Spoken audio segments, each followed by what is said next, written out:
24वां सर्ग।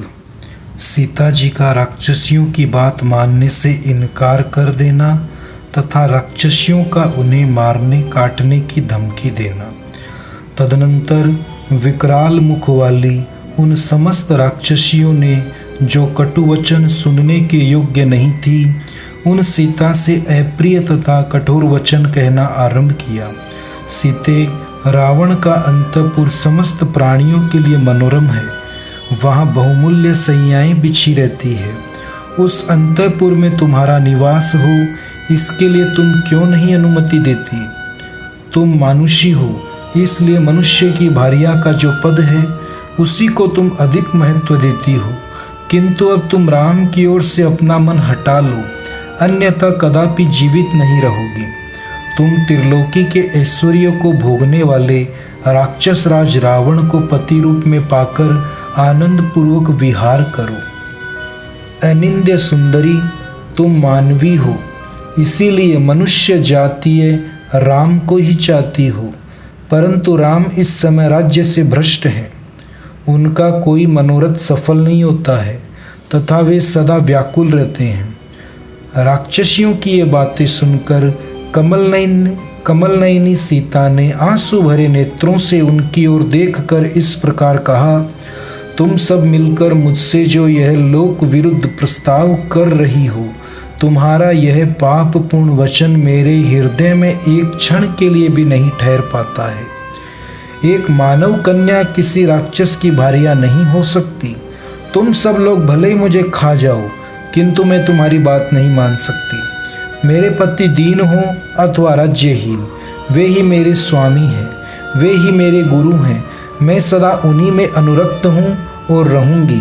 जैसे सुवर्चला सूर्य में अनुरक्त रहती है, जैसे महाभागा सची इंद्र की सेवा में उपस्थित होती हैं, जैसे देवी अरुंधति महर्षि वशिष्ठ में, रोहिणी चंद्रमा में, लोपामुद्रा अगस्त्य में, सुकन्या च्यवन में, सावित्री सत्यवान में, श्रीमती कपिल में, मदयंती सोदास में, केशिनी सगर में तथा भीम कुमारी दमयंती अपने पति निषद नरेश नल में अनुराग रखती हैं, उसी प्रकार मैं भी अपने पतिदेव इक्ष्वाकु वंश शिरोमणि भगवान श्री राम में अनुरक्त हूँ। सीता की बात सुनकर राक्षसियों के क्रोध की सीमा न रही। वे रावण की आज्ञा के अनुसार कठोर वचनों द्वारा उन्हें धमकाने लगी। अशोक वृक्ष में चुपचाप छिपे बैठे हुए वानर हनुमान जी सीता को फटकारती हुई राक्षसियों की बातें सुनते रहे।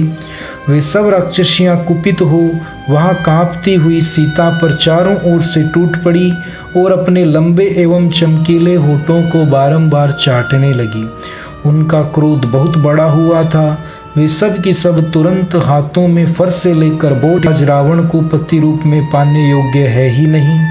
उस भयानक राक्षसियों के बारंबार डांटने और धमकाने पर सर्वांग सुंदरी कल्याणी सीता अपने आंसू पोंछती हुई उसी अशोक वृक्ष के नीचे चली आई।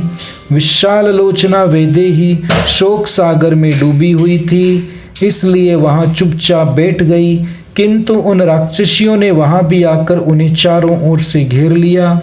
वे बहुत ही दुर्बल हो गई थी। उनके मुख पर दीनता छा रही थी और उन्होंने मलिन वस्त्र पहन रखा था। उस अवस्था में उन जनक नंदनी को चारों ओर खड़ी हुई भयानक राक्षसियों ने फिर धमकाना आरंभ किया। तदनंतर विंता नाम की राक्षसी आगे बढ़ी। वह देखने में बड़ी भयंकर थी। उसकी देह क्रोध की सजीव प्रतिमा जान पड़ती थी। उस विकराल राक्षसी के पेट भीतर की ओर धंसे हुए थे। वह बोली, सीते, तूने अपने पति के प्रति जितना स्नेह दिखाया है इतना ही बहुत है भद्रे। अति करना तो सब जगह दुख कर ही कारण होता है। मिथिलेश कुमारी, तुम्हारा भला हो। मैं तुमसे बहुत संतुष्ट हूँ, क्योंकि तुमने मानवोचित शिष्टाचार का अच्छी तरह पालन किया है। अब मैं भी तुम्हारे हित के लिए जो बात कहती हूँ उस पर ध्यान दो, उसका शीघ्र पालन करो। समस्त राक्षसों का भरण पोषण करने वाले महाराज रावण को तुम अपना पति स्वीकार कर लो। वे देवराज इंद्र के समान बड़े पराक्रमी तथा रूपवान हैं। दीनहीन मनुष्य राम का परित्याग करके सबसे प्रिय वचन बोलने वाले उदार और त्यागी रावण का आश्रय लो। विदेह राजकुमारी, तुम आज से समस्त लोकों की स्वामिनी बन जाओ और दिव्य अंगराग तथा दिव्य आभूषण धारण करो। शोभने, जैसे अग्नि की प्रिय पत्नी स्वाहा और इंद्र की प्राण वल्लभा सची हैं, उसी प्रकार तुम रावण की प्रेयसी बन जाओ। विदेह कुमारी, श्री राम तो दीन हैं, उनकी आयु भी अब समाप्त हो चली है, उनसे तुम्हें क्या मिलेगा?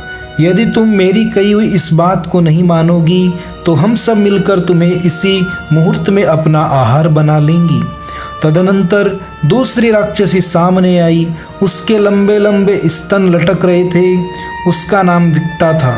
वह कुपित हो मुक्का तान कर डांटती हुई सीता से बोली, अत्यंत खोटी बुद्धि वाली मिथिलेश कुमारी, अब तक हम लोगों ने अपने कोमल स्वभाववश तुम पर दया आ जाने के कारण तुम्हारी बहुत सी अनुचित बातें सह ली हैं। इतने पर भी तुम हमारी बात नहीं मानती हो। हमने तुम्हारे हित के लिए ही समयोचित सलाह दी थी। देखो, तुम्हें समुद्र के इस पार ले आया है, जहां पहुंचना दूसरों के लिए अत्यंत कठिन है। यहाँ भी रावण के भयानक अंतःपुर में तुम लाकर रखी गई हो। मिथिलेश कुमारी, याद रखो, रावण के घर में कैद हो और हम जैसी राक्षसियाँ तुम्हारी चौकसी कर रही हैं। मैथिली, साक्षात इंद्र भी यहाँ तुम्हारी रक्षा करने में समर्थ नहीं हो सकते। अतः मेरा कहना मानो, मैं तुम्हारे हित की बात बता रही हूँ। आंसू बहाने से कुछ होने जाने वाला नहीं है। यह व्यर्थ का शोक त्याग दो। सदा छाई रहने वाली दीनता को दूर करके अपने हृदय में प्रसन्नता और उल्लास को स्थान दो। सीते, राक्षस राज रावण के साथ सुखपूर्वक क्रीड़ा विहार करो। भीरु, हम सभी स्त्रियां जानती हैं कि नारियों का यौवन टिकने वाला नहीं होता। जब तक तुम्हारा यौवन नहीं ढल जाता तब तक सुख भोग लो। मदमत बना देने वाले नेत्रों से शोभा पाने वाली सुंदरी, तुम लंका के रमणीय उद्यानों और पर्वतीय उपवनों में विहार करो। देवी, ऐसा करने से सहस्त्रों स्त्रियां सदा तुम्हारी आज्ञा के अधीन रहेंगी। महाराज रावण समस्त राक्षसों का भरण पोषण करने वाले स्वामी हैं। तुम उन्हें अपना पति बना लो। मैथिली, याद रखो, मैंने जो बात कही है, यदि उसका ठीक ठीक पालन नहीं करोगी तो मैं अभी तुम्हारा कलेजा निकाल कर खा जाऊंगी। अब चंडीदरी नाम वाली राक्षसी की बारी आई। उसकी दृष्टि से ही क्रूरता टपकती थी। उसने विशाल त्रिशूल घुमाते हुए यह बात कही। महाराज रावण जब इसे हरकर ले आए थे, उस समय भय के मारे यह थर थर कांप रही थी, जिससे इसके दोनों स्तन हिल रहे थे।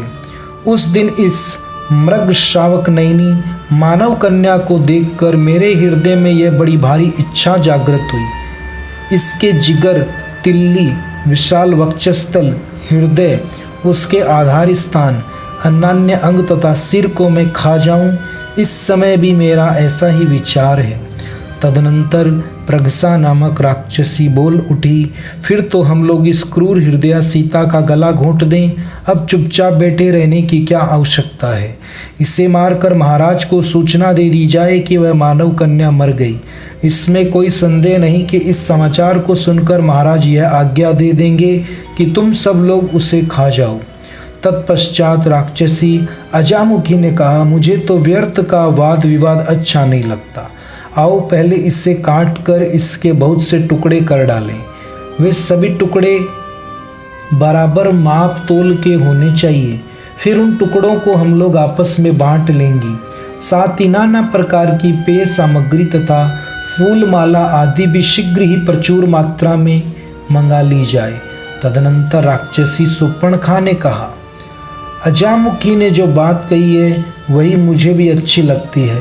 समस्त शोकों को नष्ट कर देने वाली सूरा को भी शीघ्र मंगवा लो। उसके साथ मनुष्य के मांस का आस्वादन करके हम निकुंभिला देवी के सामने नृत्य करेंगी। उन विकराल रूप वाली राक्षसियों के द्वारा इस प्रकार धमकर देव कन्या के समान सुंदरी सीता धैर्य छोड़कर फूट फूट कर रोने लगी।